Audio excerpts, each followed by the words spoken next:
Rent eviction finally has some hope, but that hope rests in senators and governors who need to write the bill.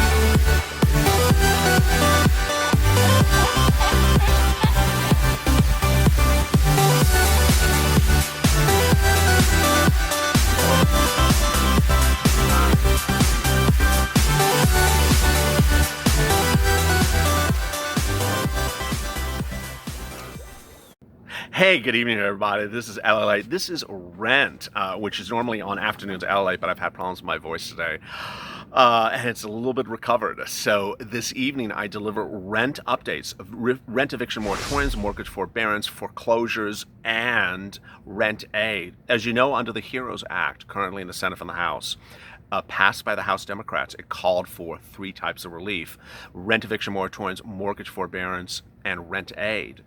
The Republicans, under the HEROES Act, did not put anything of the sort in their bill.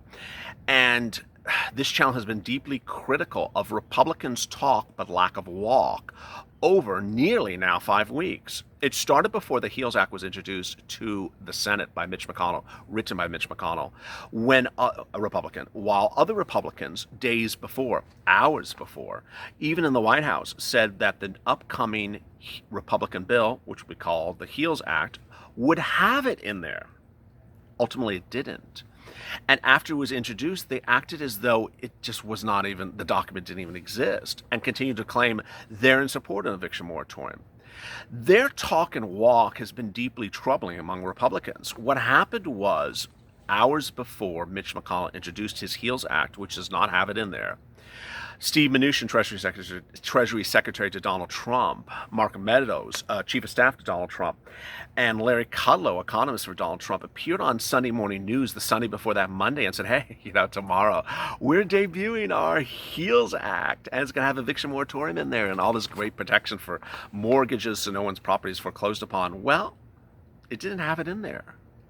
And the days that followed, all three of the same people, with the exception of Mitch, still kept on talking about this relief, eviction moratorium, mortgage forbearance, that they hadn't given it in a written document. It continued the week later where the president tweeted he's giving it, eviction moratorium, he's giving it, but that the Democrats had never given it at all. Again, untrue. To date, now, literally, what is this, 6 weeks after the HEROES Act was written, not a single at all Republican document has ever written or called for an eviction moratorium, a true eviction moratorium, and a true mortgage forbearance. In fact, yesterday, Mitch McConnell's draft, not bill, but draft of a skinny Republican bill circulated online. It's just a draft because it's never been introduced to Congress. It, again, does not have the type of relief it's supposed to have. Now, the ultimate biggest culprit of the subject was the president, who no more than 3 weeks ago created an executive order calling for an eviction moratorium, but it didn't have it in there. So what's going on tonight that is more indication that there may be progress? The progress comes from senators and House members who want it in their home states and now realize that the inability to get it done on a federal level might be able to be fixed on a state level. Let me explain what's going on. Eviction moratoriums and mortgage forbearances can be done by a city, can be done by a county, or can be done by a state, or can be done by the federal government. Well, when we always talked about it on this channel initially, it was on a federal level. It was a federal Senate or House bill to become a law across the entire country.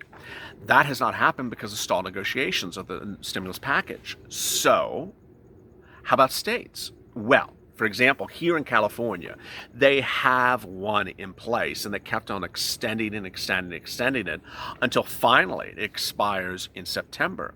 Now there's legislation introduced on one side to extend it and on another side to stop it.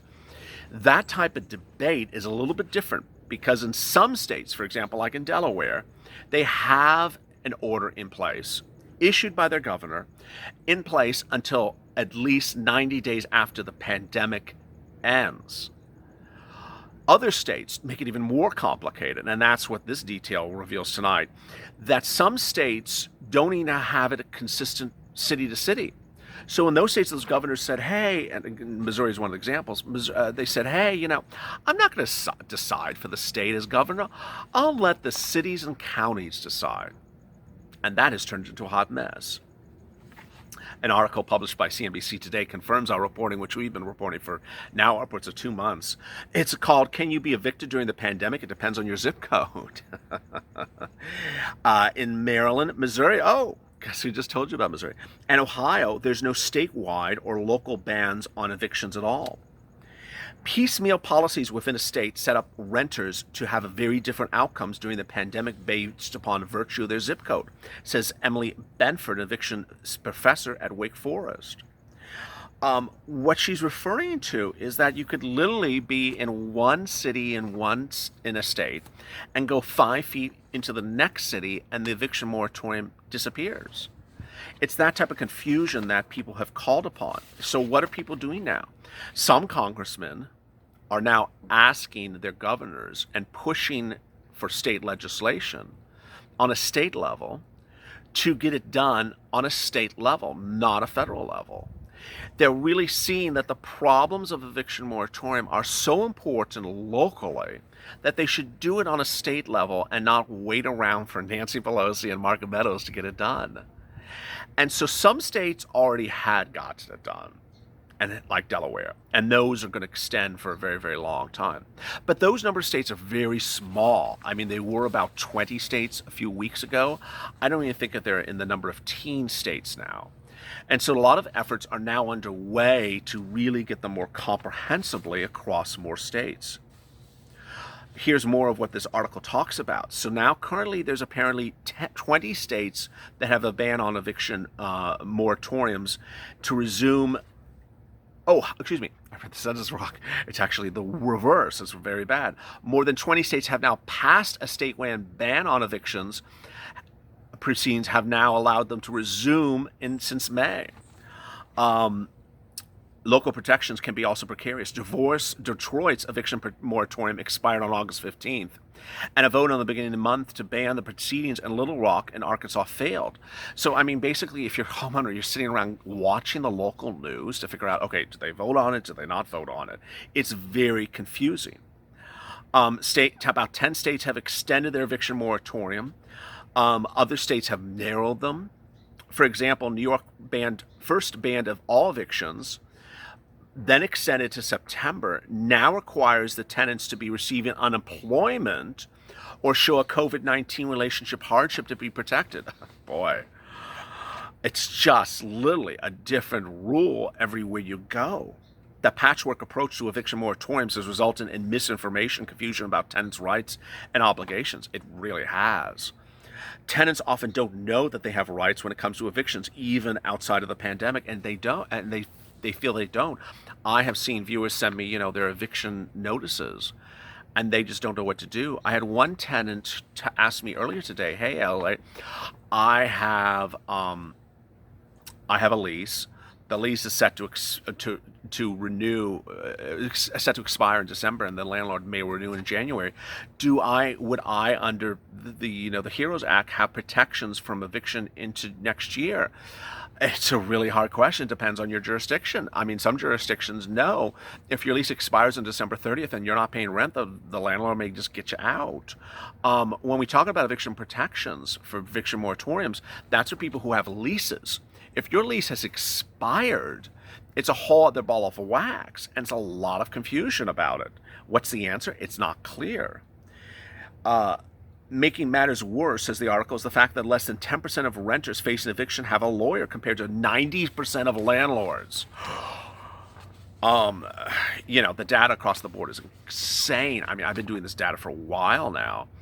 2/3 of Americans in some states are facing eviction. In some states, it's upwards of 80% of the tenants facing eviction. The number of tenants who are facing eviction who are African American, Hispanic in the United States is disproportionately higher than other ethnicities. The number of people who are made less than $40,000 a year that are facing eviction is just an enormous number. I mean, it's far in excess of 60%. It's somewhere near like 80%.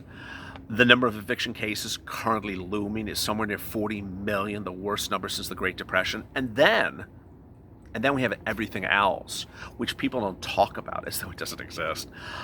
You have the landlords who haven't gotten the rent, haven't gotten the rental income, and they have the banks behind them, ready to foreclose on the apartment building because they don't have income to make the mortgage. Well, apparently, at least in California, the banks really want to foreclose this time around. Unlike prior financial catastrophes, banks sometimes don't want to foreclose because when they take up a property in foreclosure, it doesn't help their balance sheet. They want principal and interest paid on a mortgage. They don't want to take a property because then they got to go sell the property. It's a whole thing. But apparently this time around they're different. Apparently they're fighting tooth and nails to get it done. It's extremely scary, says one person in the interview. At least in my home, I can protect myself. If I'm out, I don't know what's going to happen if I have to put my health at risk, which, is the number one. That is also an elephant in the room that, hey, you're going to evict all these people during a pandemic that spreads due to no social distancing. Why Bird's case demonstrates, quote, why is it so important for Congress to act in an order to keep American tenants housed and landlords able to pay their rent, says Keenan Morgan Clem, managing attorney at the Texas Legal Services. The rental housing industry alone cannot bear the entire financial weight of the pandemic, he said. Ultimately, the moratoriums are quickly expiring before the robust financial interventions are in place to protect adults and children from the harm. And the other thing that I'm not talking about, which I have to really briefly, is that a lot of this stems from unemployment and inability of Congress to get those unemployment checks out. I mean, I detailed them earlier on Afternoon to LALATE, which was, there's great news for LWA. Really great news at LWA, which is extension of FPUC benefits, so now $300 a week by order of the president, executive order. The great news I'm reporting tonight is that FEMA is getting the money out faster than originally thought. So people in those approved states could see the money landing in their bank account within the next 7 days. I mean, this is great news. We always had thought it'd be September or something like that. The next 7 days. The not good news is that a lot of those states are now determined to pay that week of benefits and then the next week going forward. So they're not paying retroactive LWA back to the date at which FPUC expired. So if FPUC expired in late July, they're not saying, hey, we're now in September practically, I'll give you 3 weeks of $300 each and you're done. They're not doing it. They're doing it from the date at which they're getting the funds from FEMA forward.